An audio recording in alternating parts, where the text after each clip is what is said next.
In this video, we'll show you the recommended daily cleaning routine for your PUQ press.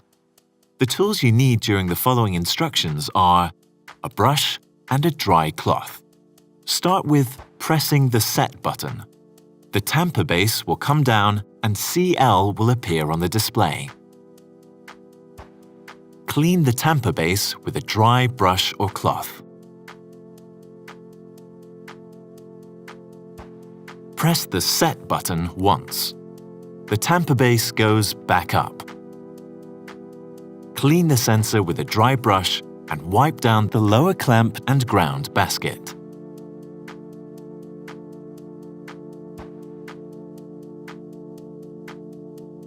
Let's tamp.